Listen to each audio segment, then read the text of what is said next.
Today on the Potential Psychology podcast. The more that I tried to chase happiness, the less happy I was.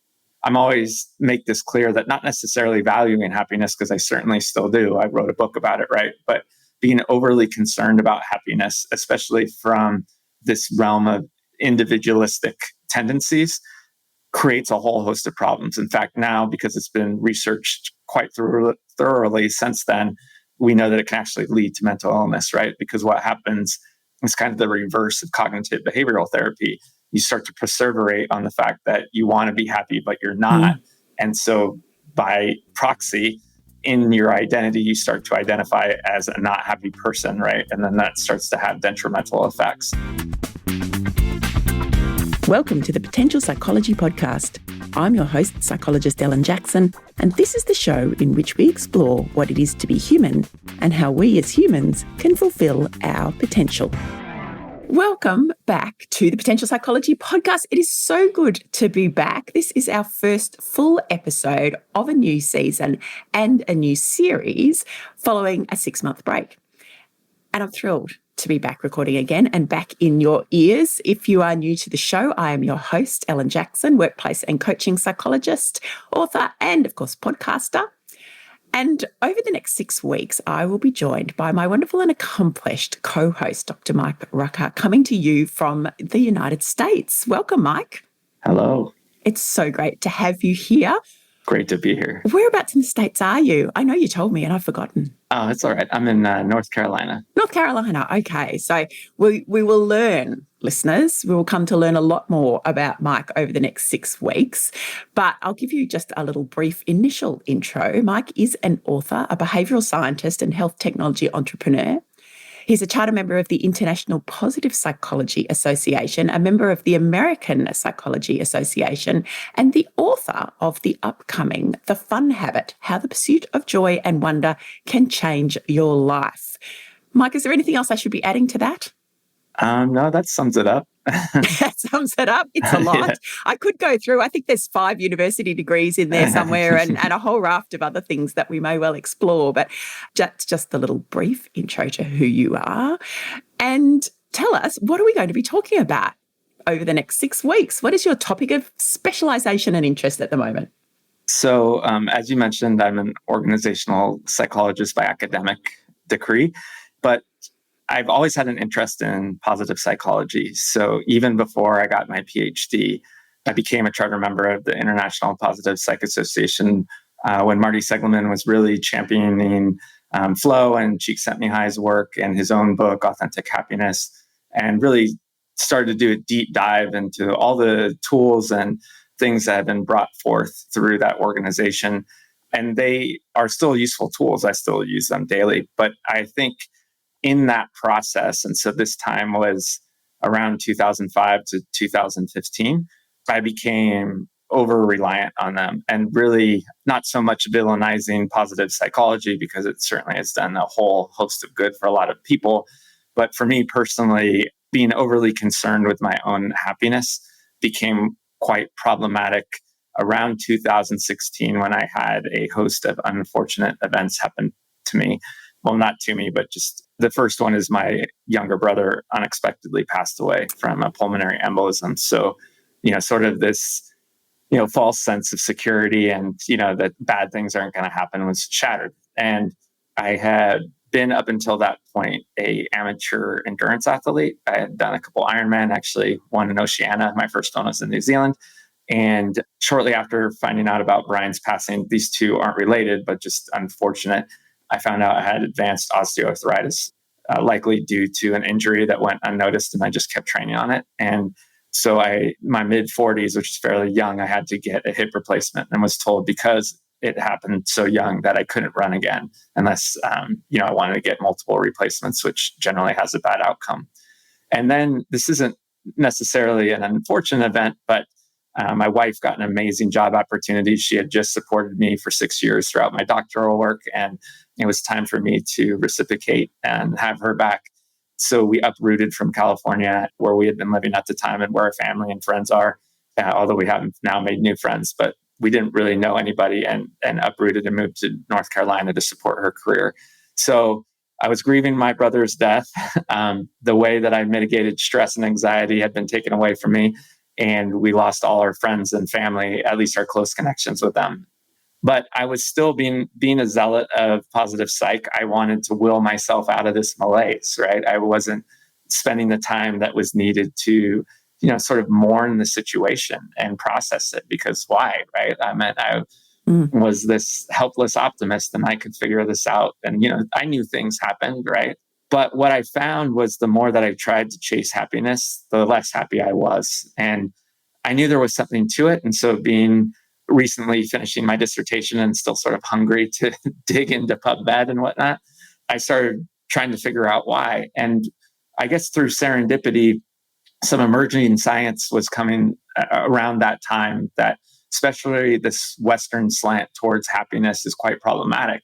And so I'm always make this clear that not necessarily valuing happiness, because I certainly still do. I wrote a book about it, right? But being overly concerned about happiness, especially from this realm of individualistic tendencies, creates a whole host of problems. In fact, now, because it's been researched quite thoroughly since then, we know that it can actually lead to mental illness, right? Because what happens is kind of the reverse of cognitive behavioral therapy.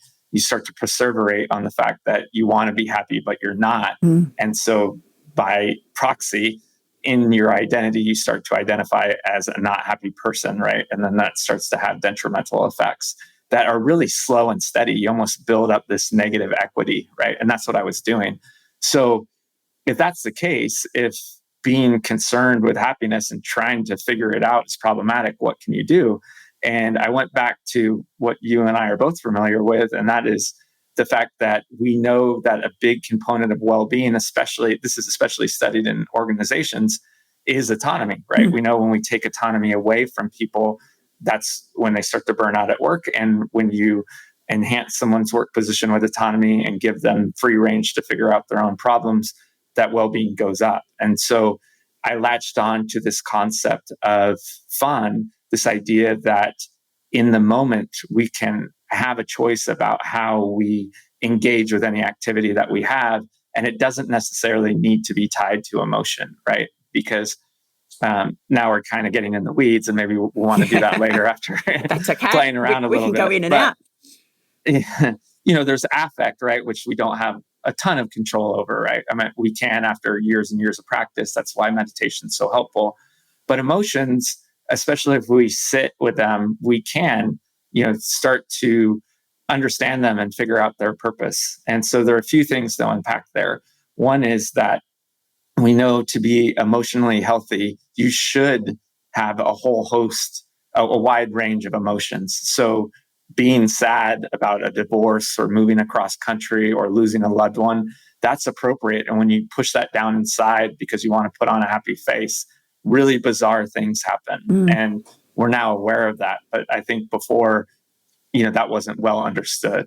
And then also the fact that we do have agency and autonomy to go enjoy life, even when we're not necessarily wanting to identify as a happy person. And so whether that's because melancholy is kind of your modus operandi and you don't necessarily identify with these high arousal states, or it's inappropriate for the situation that you're in, that's the crux of what I've really dug into in the book. That is that we can still enjoy life. We can still invite joy and delight in, even if we're in areas where the emotional state of happiness might not be appropriate. And it's fascinating. As you were speaking, Mike, I was kind of, having been involved in the pod psych movement, if that's the right phrase for it, for the last, whatever it's been, 20-something years now, I could see as you were speaking this kind of parallel in my understanding of the growth and shift and change in the field as well, that early on so many of those conversations were about happiness as this kind of holy grail, this thing that we were seeking. This is the science of understanding what makes happy people and how we can make people happier. And I know even the term positive psychology got a lot of flack in those early days because of this notion of, I think it was a Time magazine that had the big yellow smiley face on the front of it. Oh, and then there was kind of, that, this criticism of this notion that we should all just be happy. And I suppose in these days, perhaps we start to use the term toxic positivity around that sort of notion. That's correct. But then seeing that change. So for you, it was the real implementation of the science in your life and being in that phase of living and breathing and implementing. So a real kind of personal science, personal experimentation approach. And then starting to feel the effects of, and as we're also uncovering, there are limitations to this approach. There are other elements. And I know here in Australia, we have the Centre for Wellbeing Science, but it used to be called the Centre for Positive Psychology. And there was a conscious choice in only the last couple of years to change the name of that academic centre of excellence at Melbourne University to the Centre for Wellbeing Science, because it was starting to broaden that whole notion and the science and recognise that this is more than just a kind of a positive thing or a happiness thing. It was everything, including all of those experiences that you've just spoken about, the need to grieve, the need to fully experience and acknowledge and understand that entire emotional repertoire, because we now know that that is also such a big contributor to those things we're seeking, which is not just happiness, but it is resilience, and it's a sense of contentment, and it is a sense of being a fully thriving person. And sometimes that feels horrible, not just happy. No, I think that's, here in the States, a lot of this is disseminated out of Penn because that's where the segment operated out of.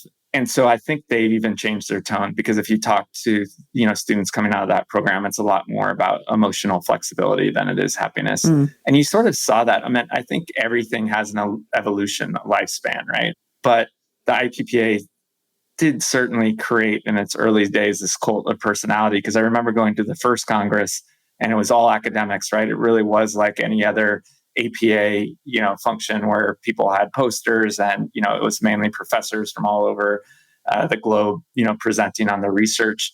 And then the second Congress, it got weird. I would say 40% of the attendees were life coaches. Not that that's bad, right? Because, certainly everyone has their place, and I'm not criticizing life coaches, but I think people were so interested in the tools because they were so salient and interesting, that what often happens is that really interesting ideas got disseminated as fact, right? And when you start to disseminate science and put it out, as sort of lay wisdom, weird things can happen, because a lot of these interventions are based on normal curves. And if you don't understand research science, then you don't understand that you might be prescribing to somebody something where it only really works for 60% of the population, because you don't understand what statistically significant means, right? And so one of the most, at least talked about aspects of that is gratitude journaling, right? Which was sort of exposed, I think, by a few different researchers, but most prominently by Sonia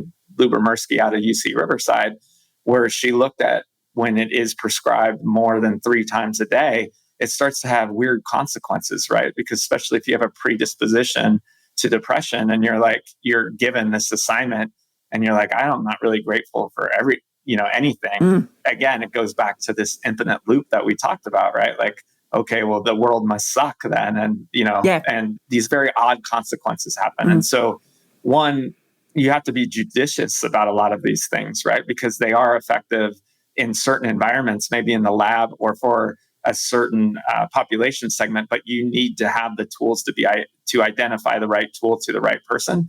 But it gets disseminated on TikTok and everyone picks it up. It can start to get weird. And and then I think some things have utility. Like for me, I thought I started to wonder why these things weren't working, and they've started to work again. But during that time, they were problematic because they were yet another indication that things were wrong when I wanted things to be right. So it was reaffirming this sort of unhappy state that I couldn't get myself out of. And so great interventions, wrong timing in my case. Yeah, that kind of dissonance that you were describing, that disconnection between what you even know as a scientist, what you know about these tools, but then your actual experience of it. And then I can just imagine the conversation in your head, but I know this works, but it's not working for me. So, what's going on here? Is there something wrong? Yeah. And just the nature of the evolution of science, that I think that's something, and it's been really interesting over the last couple of years of the pandemic and conversation, certainly here in Australia, expectations that science, whether it's medical science, psychological science, knows the exact answer the first time, that we can just produce the answer or the proof or the exact vaccine or psychological intervention that is always going to work every time. And of course, that's not science, is it? It's an iterative process, and it's very much a learning process, and it's about getting better and adding in more information as we go along and then reiterating again. So I think probably, this is where there is some risk around putting these sorts of ideas out there, but then probably rather that than keep them, because I think historically perhaps academia has kept too much of itself to itself and hasn't put enough out there, and so hasn't shared, certainly from a psychological point of view. I think psychology as a field has not done a particularly good job of actually sharing the interventions and sharing the stuff that we know works through many, many years of testing and trials and implementation. And therefore, we've perhaps done the wider community a disservice over time. So there's a balance there. We don't want too much of the TikTok solution, but we don't want it all held in the avenues of academia either. To piggyback off of your thought too, I think one of the challenges that I don't think is going to go away anytime soon is that most psychological interventions require some sort of equity. So they build up over time. And that's true for both pharmacology and for something like cognitive behavioral therapy. It's not something that is going to be effective. And we do find that things that are effective in the real term tend to have consequences sometimes, like things like benzos. There are some interventions that can be helpful both from therapy and from pharmacology, but it's the ones that have the lasting effect really take work. The ones that tend to burn bright can have some interesting consequences down the line. And tied into that too is, what is the minimum effective dose? So talking about something like gratitude 3 times a day might not be right for you, but once a week, I think most people could latch onto that. And Sonia's work certainly pointed to that has a broader based application than something, with more frequency, but that still might not work for everybody. So what is the right dose for you, right? And that's where I think I've had a lot of fun with self-experimentation. But if you're in sort of that, melancholy state, self-experimentation is much harder because you just want to get out of that state. So yeah, it is complex. Yeah, it's the reverse of the broaden and build effect, isn't it, there in that moment? Because of your psychological state, all your possibilities contract rather than being in that more, positive. I'm saying positive for all our listeners with, inverted commas around it there. Those positive states that allow us to broaden and to generate new ideas and to perhaps engage in experimentations. I just had an amazing conversation it's a study out of Stanford, Harvard, and MIT, and the head researcher, his name's Max, he's out of Oxford, talking about just this. He calls it the hedonic flexibility principle, but it goes right into what you were just speaking about, right? It's sort of how small or how big you are. And so it can happen with both happiness and sadness. But if you start to get in these really small, infinite loops, you just stay, where you are, and you start to make bad choices. And so, it's spot on. And his study was done with 28,000 participants. So it's not one of these, 100 sample size groups. Him and his colleagues, it was quite robust. And so I tend to kind of bite into those studies with a little bit more vigor. Yep. Yeah.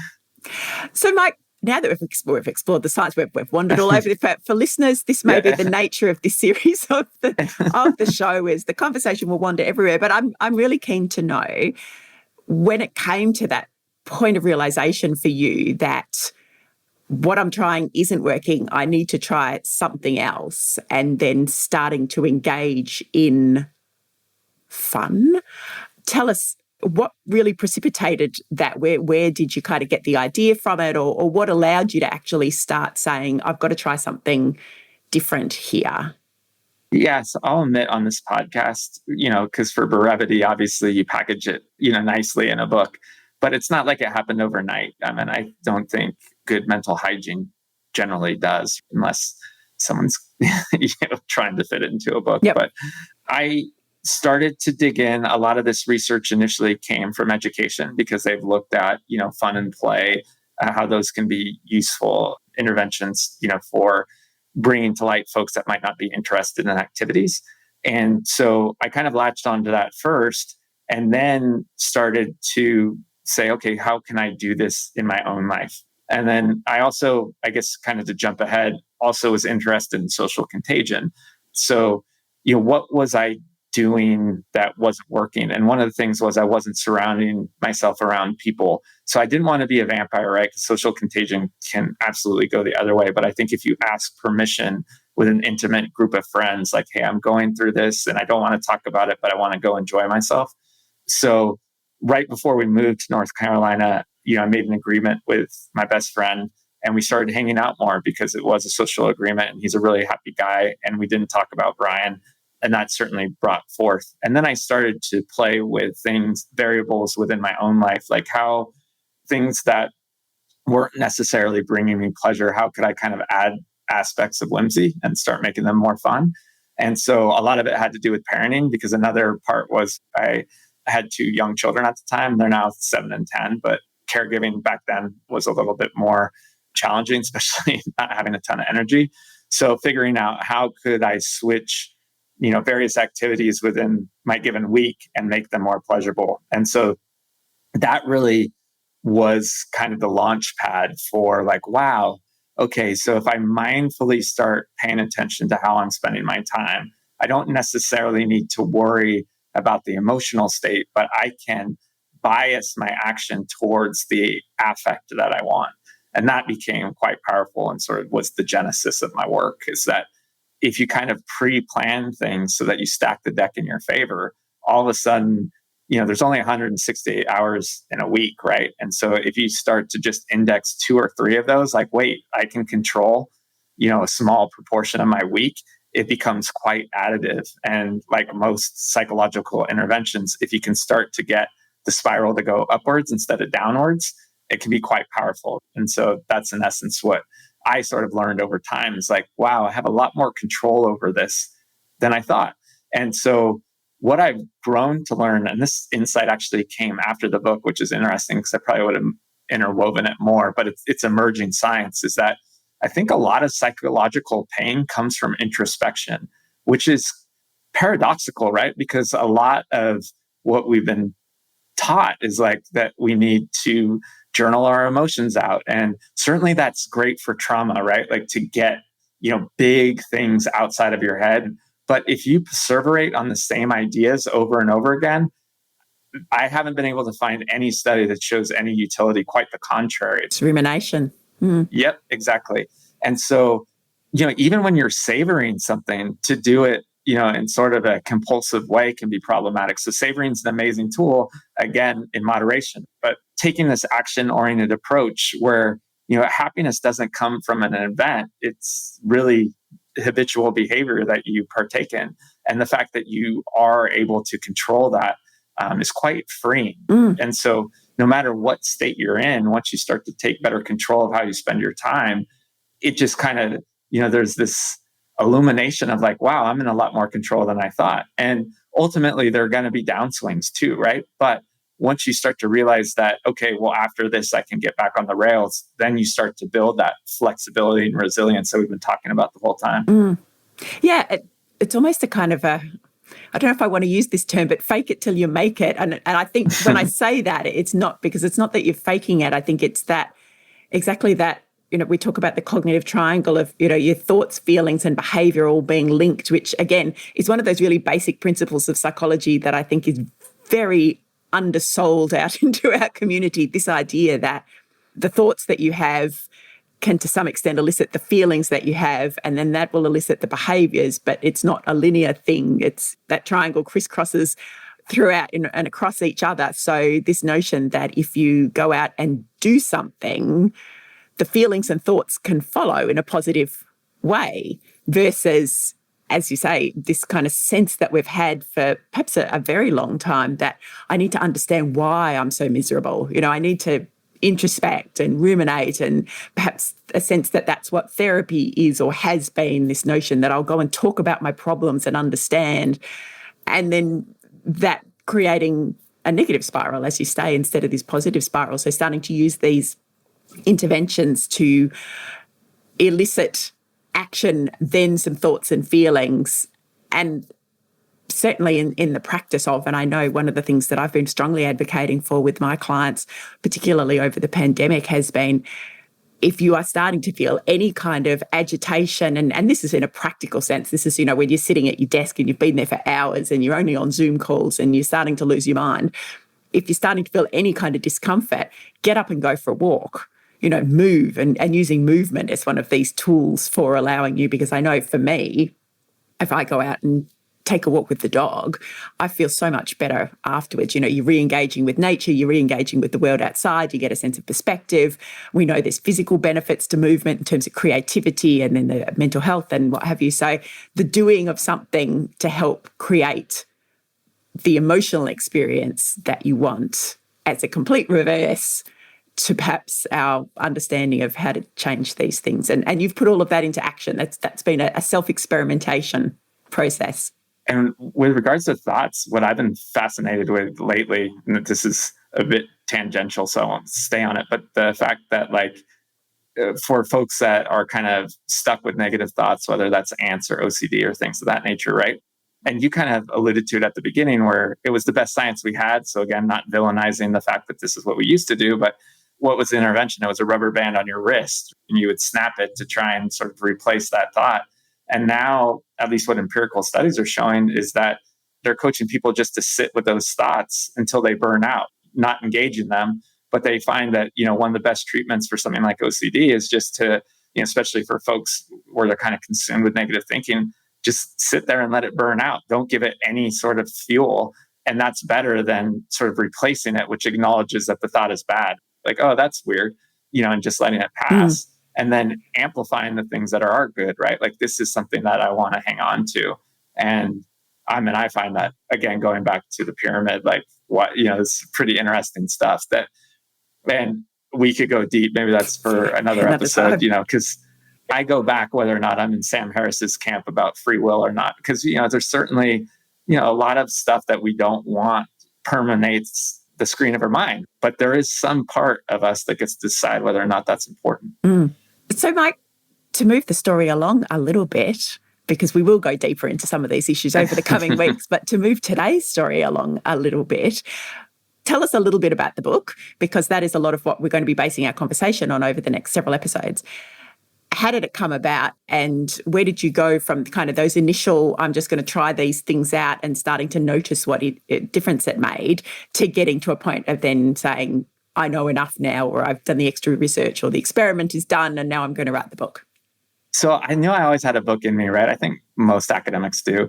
So I started working on what I knew, which was entrepreneurship and peak psychology, right? I had one of my early mentors, and maybe get into it later, but just through a lot of serendipity, I got mentored by a gentleman here in the States. His name's Michael Gervais. He's a sports psychologist for the Seattle Seahawks, or he was. He's now gone into private practice, but I got him early. And so, I got some of that training around peak psychology, and him being a mentor, and then really drinking from the hose by a gentleman, Charles Garfield, who's kind of a godfather in peak psychology. I thought that's what I would write about. And ultimately, doing my doctoral work, I was working with a lot of physicians and physician burnout. And so I kind of saw both ends. I'm like, wow, okay, so here are all these like A-type peak performers, but I don't necessarily know that that's the way, right? So that was the initial kernel. Then what happened to me? And so I had this corpus of like really interesting material, but it's almost like when you have a great idea, it's refreshing to just throw out like a bunch of regurgitated material. And I was like, there's a better approach to this. And so that's what I really dug in. Like, how are people able to perform at their best, but make it sustainable? And through, again, a lot of serendipity, which I think is what a lot of folks are blessed with when great ideas emerge. I just happen to be in the right place at the right time.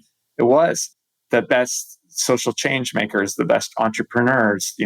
Richard Branson talks about fun all the time.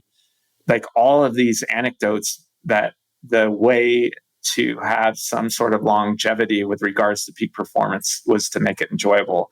And so once that kind of hook got into my brain, that I was really onto something, then the rest was it kind of wrote itself. Perfect. And could you give us a quick run through, because again, we will talk about each of these elements over the course of the coming episodes, but a really quick run through of, what are the major topics? What's kind of the narrative of the story of fun? Yeah, sure. So I first get into the Puritan work ethic, right? This idea of like, why are we so vetted towards this sense of duty when it comes to work? And then also, what I call the sandwich generation. You guys might have a different term for it, but where you have kids, but you're also, now that our folks are living longer, most people in their 40s and 50s are also caring for their parents. And us here in the States, we, I think, are the third to last with regards to pay time off, at 2 weeks being the average. But companies know that leisure is so important. They're actually incentivizing people to take their time off, because even though we're one of the weakest in that area, folks still aren't even taking those 2 weeks. And so I kind of unpack that. Like, this is a real problem that we're not exposing. We call it hustle culture. There's all sorts of terms for it, but it's leading to loneliness, burnout, all sorts of really negative things. And we don't know how to undo it because it's become the social norm. So the best way to do that is to become aware of how you're spending your time. So, the next step of the book is really doing a time audit. And usually you can do that over 1 or 2 weeks and just become intimate of how you're spending your time, looking for low-hanging fruit. A lot of times, just being aware of how you're spending your time, you'll find 1 or 2 hours by just paying attention to your phone. Now that both Android and iPhone tell you how long you've been on Facebook, right? Like, wow, okay. So that makes it easy to say, I can take charge of this. And then I also get into some science coming out of UCLA from a researcher named Cassie Holmes. She calls it the Goldilocks spot, that almost all of us should be able to find 2 to 5 hours of leisure a week, if not a day. She makes the claim that you can find 2 hours a day. I'd start with 2 to 5 a week, because a lot of times people aren't even finding that. So how can you kind of manipulate just these small variables to get an easy win to believe it?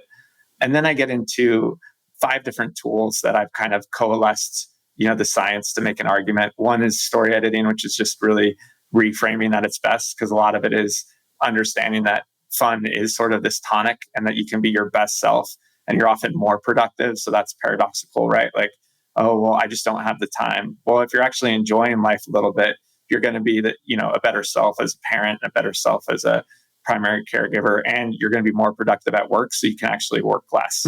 Then I get into this concept called activity bundling. And so it's how can you take something that might not be as pleasurable as you want it and add components. And then I also get into the science of temptation bundling. This comes from Katie Milkman. The idea that if you have really hard tasks, if you kind of bait yourself with funner stuff, that oftentimes you can get those things done. And then I get into variable hedonics and all the science about how variety is the spice of life, and make a scientific argument for that. And then I get into some coaching areas. I kind of borrowed from the GROW model and get into how when you increase your options for fun and just your options in life, you don't feel stuck, right? You're like, okay, well, there are 3 different ways that I can tackle this problem. And oftentimes the more enjoyable one is the one that's going to have a better outcome. So why not have a bias towards that? And then I get into the science of savoring, how you can, once you're starting to have all this fun, how can you take it and sort of extend its value through relishing, reminiscing, and savoring. It's a lot, but it's very exciting.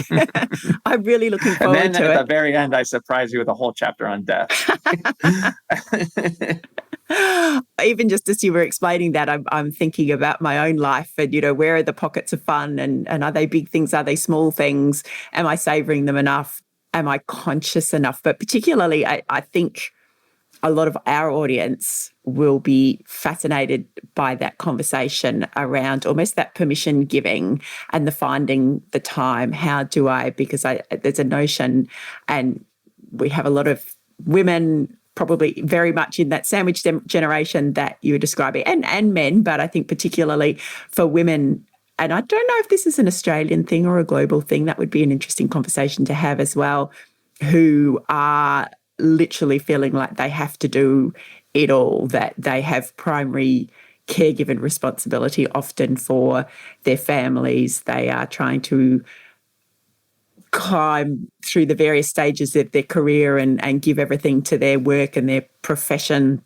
They need to go to the gym. They need to be cooking amazing nutritious meals. They just need to be doing everything. And definitely the most easily lost thing is the investment in self. And we've talked a lot about self-care, and it's been a topic that we've talked about here on the show, and it's something that I've been particularly interested in, and what that looks like, because there's a notion that it should look like, taking time out to watch Netflix or have a bubble bath or things like that. And I don't think that is what self-care is. It's so much more complete than that. And I really feel like this element of finding time for fun and whimsy and these things that you're speaking about are critically important in that piece. So I'm sure we'll get an opportunity to delve into that. But for today, thank you so much for sharing your experience and the journey. I'm fascinated by this role that self-experimentation has played in your life and what you've learned from that, the good, the bad, the ugly, the otherwise, and that all of this has come from that experience over the last 20 years or something. That just brings the science and the rigor and the evidence so nicely to life when you're able to link it to a personal story and a personal experience and the positive outcomes that have come from that. So I'm really looking forward to digging into the rest of this over the coming weeks. And it's funny that you frame it as self-experimentation, because that's the way I've delivered it. But now that I've made all these friends in the play space, they're like, you just lived a playful life. You just, and I was like, oh, I like that a little bit better. So maybe I should have led with it. That does sound nice. It does. It sounds a lot less serious than self-experimentation. Yeah, it's just living a playful life. Right. I mean, I took some concepts and I played with them. Yeah. Perfect. Well, let's explore that. And thank you. Okay, so tell me, are you ready to live a more playful life? If you are, let us know. Share your ideas for incorporating more fun and whimsy in your life with us. Maybe it's something you already do, or maybe it's something you'd like to do more of. Having listened to Mike and my conversation today, we would love to hear all about it. If you're listening via Spotify or Anchor FM, you will see our Q&A question in the notes for this episode. Pop your response in there. It is private, so no one else will see, but I would love to hear from you and to hear about how you're incorporating more fun and whimsy into your life. If you're not listening on Spotify or Anchor, we're going to ask the same question on our social channels. And of course, you can always send me an email via the Potential Psychology website, which is potential.com.au, where you will also find the show notes and a transcript of today's conversation, as well as a great Q&A with Dr. Mike. And of course, there's links to the resources we've mentioned in today's show and places you can subscribe to the newsletter. Lots of stuff going on over there. And don't forget that you can now become a special VIP member of the Potential Psychology podcast community with access to our bonus episodes. To find out more, head to our website, again, potential.com.au, or to anchor.fm/potential psychology/subscribe. And we'll put that link in the show notes too. And my new mini online course, Thriving Post-Pandemic Tips for Wellbeing and Well-Doing, is live on our website. It's me exploring the impact that the pandemic has had on us and then providing some practical tips and strategies for getting from just surviving back to thriving. It's about an hour of content, videos, downloadable guides, only $50. It's a bargain. And I will be back with Dr. Mike Rucker in our next episode to explore how we use our time and how we can make better use of that time to create more opportunities for fun and well-being. That is our next episode of the Potential Psychology podcast. Until then, stay well, stay safe, and take small steps to fulfill your potential.